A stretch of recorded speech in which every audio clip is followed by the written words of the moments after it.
Hello everyone and welcome to the 7th 3D Buzz Math VTM. My name is Rob Rolnick, known on 3dbuzz.com simply as Dmondo. And with me tonight we've got Logan Frank. Excellent.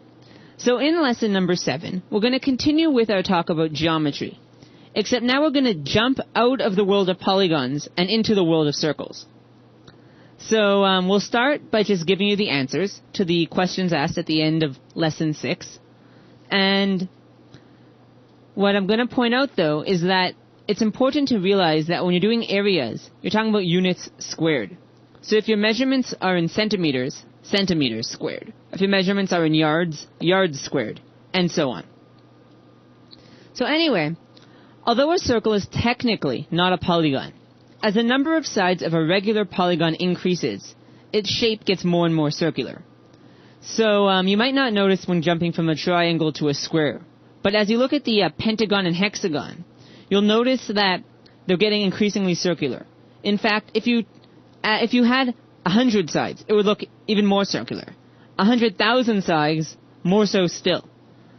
A nice way of thinking about this is thinking back to Logan's example of taking a regular polygon and saying you can hit all of its vertices in a circle circumference.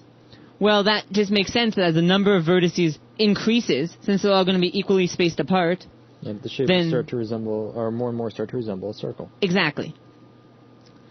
So a circle is formed by taking all points that are a fixed distance away from its center. But I guess one key thing to remember is you never really can make a true circle by making a polygon with infinite sides, because you don't have any real way of representing infinite sides on a polygon. Right. In calculus, you could say the limit as the number of sides approaches infinity. But you can't say when the number of sides is infinity, because that can't happen. Which is why they invented the handy protractor tool that you can use for drawing circles. Right. When you're defining a circle, you're more strictly talking about the points defined at a fixed distance around its center. Right. You'd say something really technical, like the locus of all points formed when as you rotate a line segment along its endpoint, or something stupid like that. The important thing to realize is that you have a certain distance, and if you rotate that distance, the path it takes will be a circle. So in real life, imagine you had a yo-yo and you're yo-yoing and the yo-yo drops and you don't pull it up, right? Because you're like me and you suck at yo-yoing. And then you get all frustrated and you start spinning the yo-yo around your head. Well, since the length of the cord is fixed, as the yo-yo spins, it's spinning at a fixed distance from the center of the cord, well, where your finger is attached to the cord. And as such, the path the yo-yo takes will be circular. Which makes sense, because if the string can't adjust in length, that means that the yo-yo is going to trace out the path of the circle. Right. It's also important to realize that all circles are similar because of how the definition is worded. Since it's always all the points taken from a fixed distance from the center, as you increase or decrease that distance, you'll increase and decrease proportionally the size of the circle. Terminology. So, what's important to realize is that when talking about circles, there's loads and loads of terminology. None of it is complicated, none of it is hard or confusing. It's just a lot of words. So I'm going to guide you through it with Logan's help. So, the radius. The radius is a line segment that starts at the center of a circle and goes to its circumference. So the point O is generally used to represent the center of the circle. And at O, which would be here, because that's where this intersection takes place, and the radius stops, is the center. You go from there to the circumference, which is the outer perimeter of the circle, and that's a radius. If instead, though, you could get a diameter, if you started at the... I'll just read it. Diameter. A line segment that passes through the center of the circle, and each end ends on the circumference. So essentially, it's as if you took a radius and just continued until it hit the other side. So something like that. Then the radius becomes a diameter. And as such, it might be kind of clear that a diameter is always twice the length of a radius. Right. 2 times the radius is always going to equal the diameter. Exactly. Terminology part 2. A chord is a line segment joining 2 points on the circle's circumference. So you'll see that here, and you might have noticed on the previous slide, I color-coded. So the red chord here joins this point on the circumference and that point. Using this logic, you could say that, well, the diameter is a chord, and it also happens to be the longest possible chord. A secant. A secant is a line that cuts through the circle, as you can see. It's essentially a chord that isn't a line segment. It just goes on in both directions. Whereas a tangent is a line that touches the circle, but does not cross through it. So imagine you had, like, a circle, and you were balancing a pencil on it, or something like that. The pencil would be tangential, or would be tangent to the circle, because it's balancing on it, but doesn't cross through it. Right, it's simply a line that rests on the edge of the circle. Exactly. Terminology part 3. Circumference. A circle is equivalent to a perimeter. So whereas in a polygon, you'd say, well, the perimeter of the polygon is something, 17. The circumference of a circle is also the same, it's the same equivalent. So you could say the circumference of the circle is 3 units. Central angle. An angle formed by 2 radii. So you'll see that there's one blue radii here, and a second blue radius here. And the angle between them, you usually do the smaller of the 2 angles unless explicitly stated otherwise. When you're talking about the central angle, you almost always take the smaller angle, not the outside one. This angle x is the central angle, because it's formed between the intersection of 2 radii. Whereas an interior angle is an angle formed by 2 chords which intersect on the circle's circumference. So you'll see there's 2 purple chords, and the angle here, y, is the interior angle. That make sense? Yeah, simple enough. Excellent. It's also important to note that so long as you're staying outside of this area here that I just circled, or ovaled, so long as you're outside of that, if you took the same endpoints of these chords and made them intersect somewhere else, so like this, then the angle here would also be y. So regardless of where you make an interior angle, as long as it's outside or basically on the outside edge of where you drew the, where you'd circled, where the 2... yeah, the arc it subtends. So long as you're, that's the vocabulary for it. So long as you're outside of the arc that it's subtending, that's, staying inside of it, then the angle will always be the same. Exactly. And so let's move on to part 4. Arc. Any portion of a circle's circumference. The key word there is portion. Once you take the entire circle's circumference, well, you have a circle. Right, you're talking about a whole circle. I guess there's no such thing as a 360-degree arc. Right. So if you, let's say you had something that was almost a circle, but like that, so you have that little bit area that's not connected, then yeah, that's an arc. But once you connect that little area, then now you've got a circle. Now we're talking about a circle. So, a minor arc. A minor arc is an arc which is less than or equal to 180 degrees. Because essentially you relate the arc to the angle from the central angle. You can relate them. Which basically means that a circle would be 360 degrees. Right. So you can see here that this is definitely less than 180 degrees, because 180 degrees, as you may remember, would be a straight line. And as such, the corresponding arc is considered a minor arc. On the other hand, a major arc is an arc which is greater than or equal to 180 degrees. So namely, an arc that correlates to this part that I'm circling in red.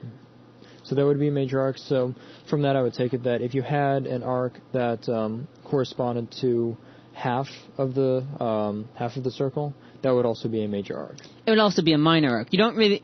Some people say that it should not be less than or equal to... So this gets into another one of those discussions where, depending on how you go about looking at it, it could be either or. Exactly. It's depending on your point of view.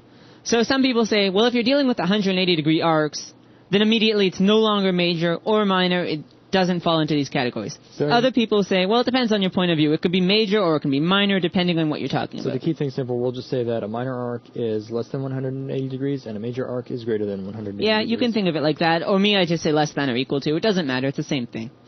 Okay, so a circular segment.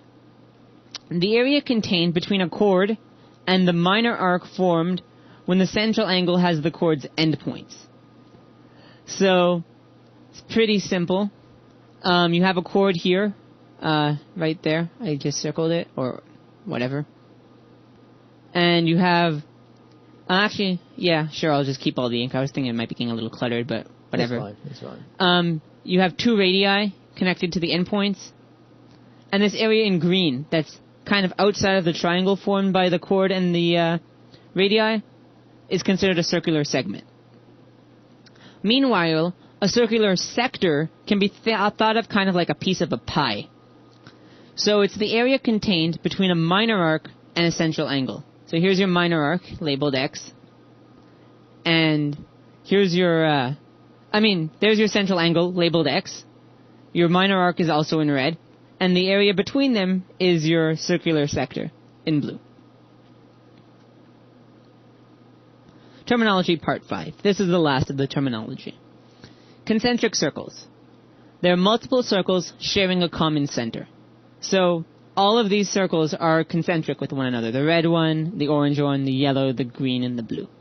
And I guess that little black dot that was supposed to represent the center is also concentric.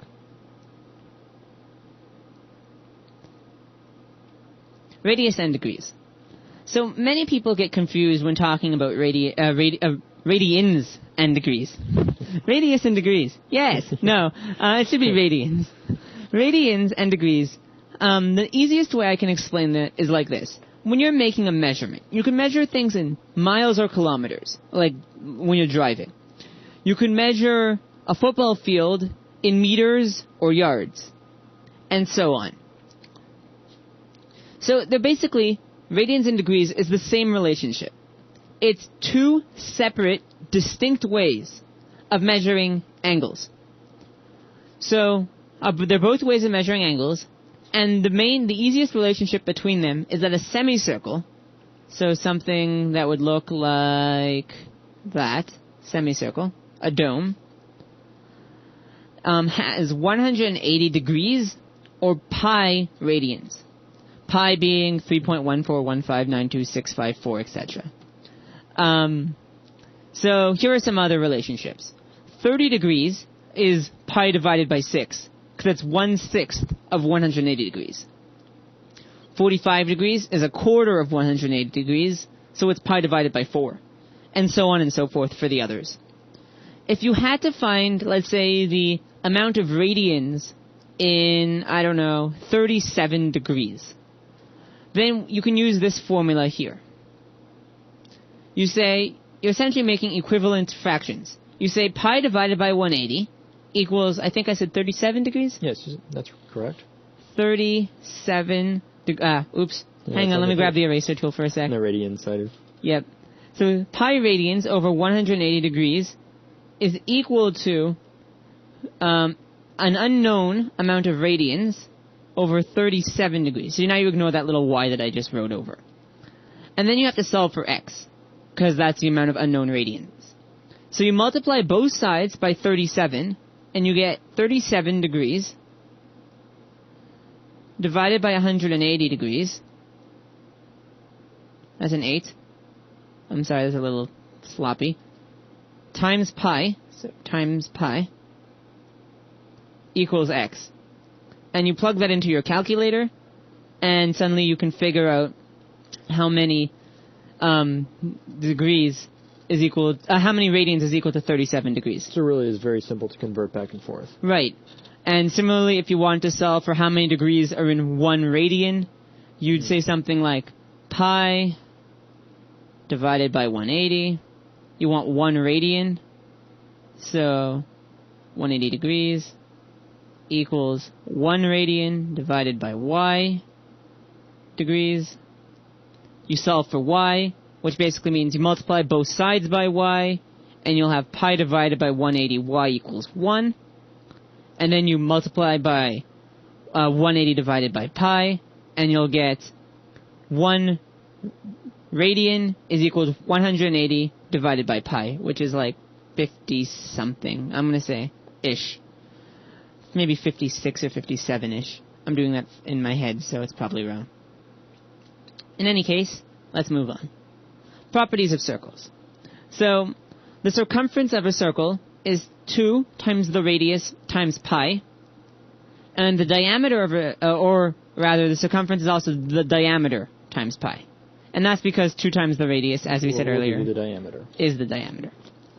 So that's really simple. Pi is just the relationship between a circumference to the diameter. Whereas the area of a circle is pi times the radius squared. And again, just work out the radius squared. So if the radius was 5, you'd have 25 times pi. Simple enough. Again, area would be units squared. So now we'll move on to some other properties of circles. This one is known as central and interior angles. So from this point forward, in all of these examples, we're going to assume that the radius of the circle we're dealing with is 1. If the radius is 3, then it's not too bad because it's a similar circle to the radius of 1, and every value is just multiplied by 3, and so on and so forth. And we're also going to assume that we're working in radians. So here you see 45 degrees. You just use the methods we talked about earlier and convert that to radians, and you're good to go. So the length of an arc subtended on a central angle is equal to that central angle. So that's kind of clear to see. If you have a central angle, in this case 90 degrees, or pi halves radians, then this arc subtended on it is also pi halves radians. And that's kind of obvious, because if you think about it, 180 degrees is how many radians? That would be 1 radian. Pi radians. Oh, yeah. 180 radians, yeah. Yeah, pi radians. 180 degrees is pi radians. So 90 degrees is pi half radians. And therefore, this, we know is pi half radians, and the way we know that's also the length of the side is simple. Simple. You simply say the circumference is 2 pi r, 2 pi times radius, and we're assuming the radius is 1. So the circumference is 2 pi. We want a quarter of the circumference, because we're looking at a quarter of the circle. So you divide by 4, and that becomes pi halves.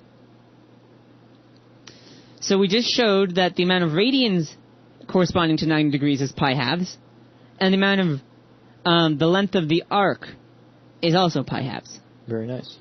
So that's why it's important to work with radians. If you're working with degrees, you can also say it's 90 degrees, the length of the arc, but generally you don't measure lengths in degrees because it kind of gets confusing quick. Meanwhile, the size of an inscribed angle is half the size of the arc it subtends. So here's the inscribed angle right here. And I'm saying it's 45 degrees, and that would be half of 90 degrees. Makes sense. And now we're going to give a proof to that. So here we have a central angle, and here we have an inscribed angle. So we can look at all of this and, go, how would we realize that the inscribed angle is half of the central angle? Well, I'll erase all the ink on the slide and then show you. We have 2 triangles. We have triangle A, B, O, and we'll deal with that for now. And then we'll talk about the other triangle, AOC. Well, the important thing to realize is that triangle ABO is an isosceles triangle. If you recall, that means 2 sides have the same length, and 2 angles are equal. So we know this angle, which I'll label X, and this angle, which I'll label also X, are equal. And this angle, which we don't know, so I'll call that A. Well, we don't know what A equals. But actually A is a bad choice, because we have ABC. I'm going to label it alpha. We know alpha is equal to 180 degrees, or the total amount of degrees in 180 degrees, which is the total amount of degrees in a triangle, minus 2x. Right? Yep, that's right. And so we also see that triangle AOC is an isosceles triangle. This length being y, and this angle being y, that angle being y, this angle labeled beta. We don't know what it is, but we also know similarly that beta equals 180 degrees minus 2y. Okay. Now, we want to know angle, and I'm going to just say that we want to know this angle here for O. But we don't really know that anything about that angle. But if we took a full 360 degree angle, then we know that O is 360 degrees minus alpha minus beta. Right? Right, because alpha and beta are the only two other angles taking up the 360 degree space. Degrees. Right. So we can say that the angle BOC equals 360 degrees. I'm going to stop writing a little degree symbol just because it's hard to write. But in practice, always write degrees. Minus 180 minus 2x minus 180 minus 2y. And if you work this all out, you're going to find out that that equals 2x plus 2y by distributing the minus sign, which equals 2x plus y. Right? Yep. So that's what now we know that the angle O is 2x plus y, like 2 times x plus y. So 2x plus 2y. We also know this interior angle is x plus y, because it has one part of it is x, the other part of it is y.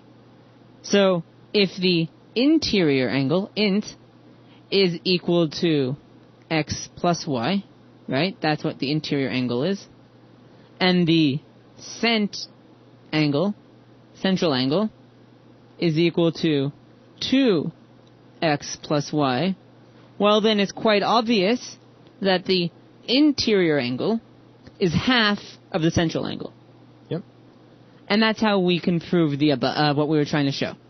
And the proof, it might be a little hard to read because I'm writing all sloppily on a tablet. But if you watch the slide 2 or 3 times, you should understand the proof. Yeah, I mean, it all makes sense. It's a fairly simple process to follow all the way through. Right. So moving on. Chord-chord interception. To find an angle, so meaning the angle, one of these angles that are at E, so either AED, BEA, or any of the others, you simply add the arcs subtended by opposite angles and divide by 2. So this might sound very confusing and complicated. It's not. What I'm trying to say is this. We know angle AED over here is equal to angle BEC because they're opposite angles, and we talked about that in a previous lesson.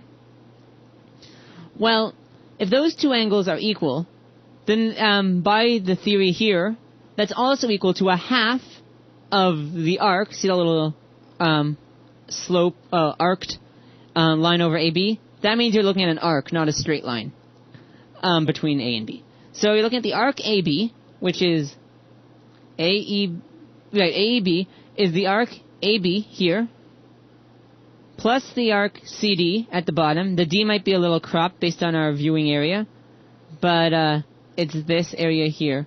D is down here if it's cropped in the video. And you divide that by 2. You add the arc lengths, divide by 2.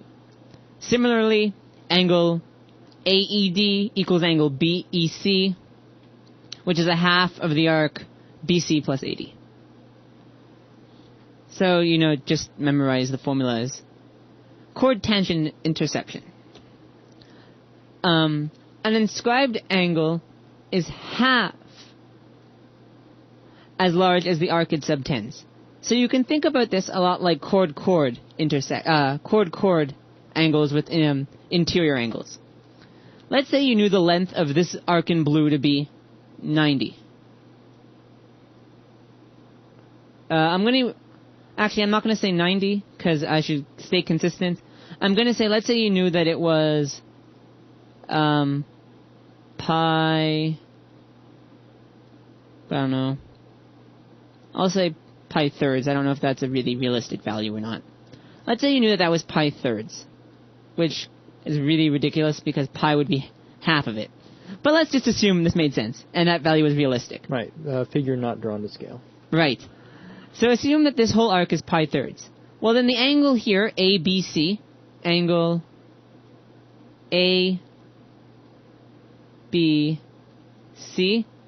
is half of that. So pi thirds divided by 2 is pi sixths.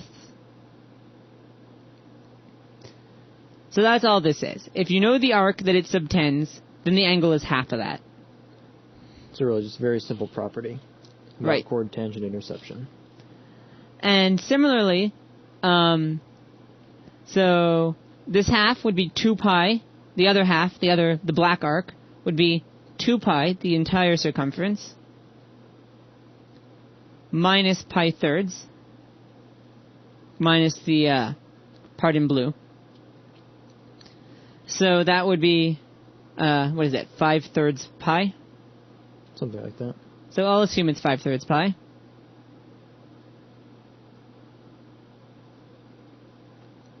Which equals 5/3 pi.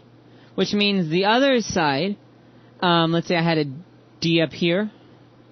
Angle CBD is 5/3 pi divided by 2, which is 5/6 of pi, times pi. And there you go. But that also brings up another point. If we know that angle, we just showed that angle CBD is 5/6 pi.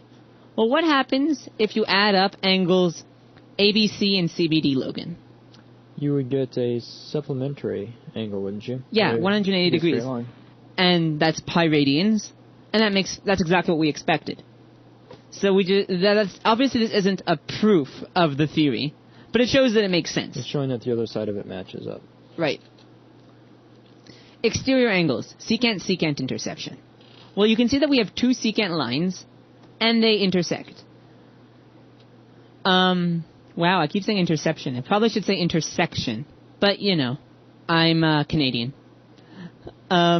So anyway, so all of you who are going to say, look, you spelled it wrong. Yeah, I realized while we're recording. I'm just not going to re-record this video. So if you think it should be intersection, more power to you. So anyway, the important theory here is that angle ACE, meaning this angle here, is equal to a half of the arc EA minus the arc DB. So this concept of subtracting two arcs and taking a half of it follows through to the other exterior angle theorems. So if you're doing a secant tangent interception, the angle ACD, located here, is simply this big arc AD minus the small arc BD, and divide that by 2.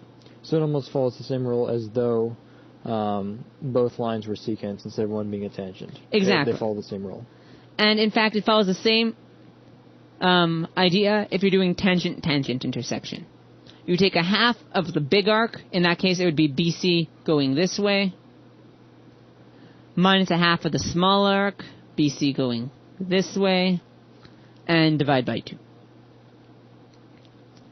Another interesting thing to note is that if you have two tangents and they intersect, so they're intersecting here at point A. Well, the distance from A to B is the same as the distance from A to C. So this distance here is the exact same as this distance here. So two tangents that intersect each other from that point to the point where they to the point where they're tangential to where they touch the circle is the same length. And that was note number 2. Note number 1 is saying that angle BOC is equal to angle it's supplementary to angle BAC. So I'm not going to explain why just yet, because we're going to be talking about y in a future slide, if Logan reminds me to. Inscribed triangles, namely this slide. An inscribed triangle is a triangle inscribed inside a circle. Well, it's not this. Okay, rather, a triangle inscribed inside a circle along its diameter will always be a right triangle. So, an inscribed triangle, as you may remember, is any triangle drawn so that its vertices hit the circumference of a circle. If it happens to be that one of the sides of the triangle is along the diameter of the circle, then you'll always have a right triangle. So, Logan, should we prove this first and then go back to the previous slide and explain the supplementary angle thing? Or should we first explain the supplementary angle thing that we already spoke about and then do the proof? We could do the proof, just so that we have everything here in concrete, if you could say. And then we'll go back and show how this applies to the previous example. Okay, that's cool. So, let's do a proof. Well, once again, since I broke it down into a whole bunch of radii, we know that AO, the line segment AO, is a radius. So it's equal to the line segment OB, which is equal to the line segment OC, because all radii in a circle are equal in length. It's important to note that these diagrams are not drawn to scale. So, a triangle inscribed inside a circle along its diameter will always be a right triangle. So here's how we do it. We say, okay, look, we know we're dealing with isosceles triangles, so if this is x, then this has to be x. And then that's one isosceles triangle. Similarly, here's another. So if this angle is y, then this angle is also y. So we have one isosceles triangle, which has the two equal angles of x is AOB, triangle AOB, and triangle COB has the equal angles being y. Those to be the y angles. Right. So we also have another triangle, the big triangle, which is triangle ABC. Well, we know that the sum of all the angles in the triangle has to be 180.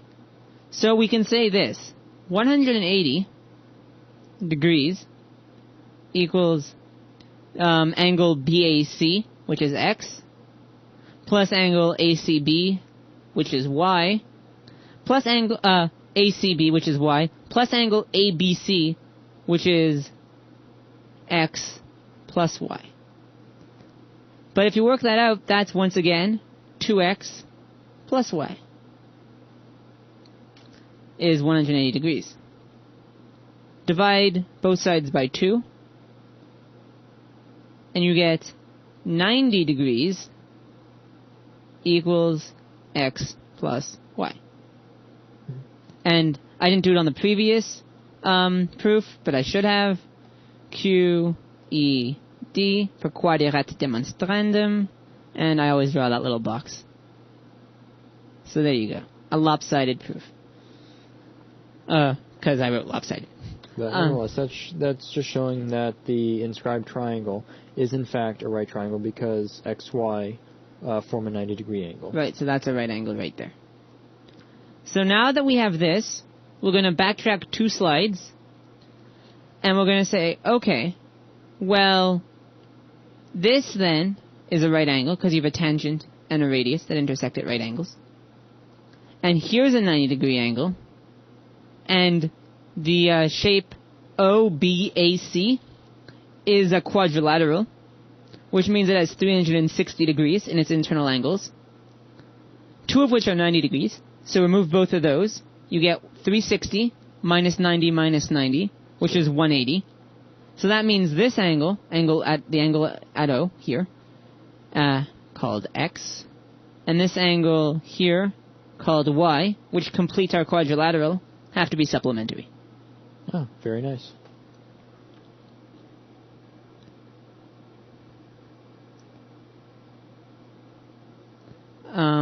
So do we want to move on past the where we did the proof?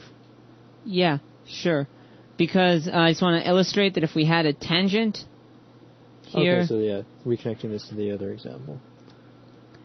it would hit the radius at 90 degrees. And if you don't see that right now, that's cool, because it gets really, really clear when you rotate the circle and look at it like this. Then yeah, any tangent is perpendicular to the radius. Right. So if you would rotate your circle somehow like that, you'd end up with it looking like this. But it would still be at 90 degrees. So combining this with the other theorem of the interior triangles, and if you go back again, you can combine it all to show that it does make sense with the quadrilateral proof. Theory. Yeah, this is just showing that those angles where the tangent intersects the circle have to be 90-degree angles.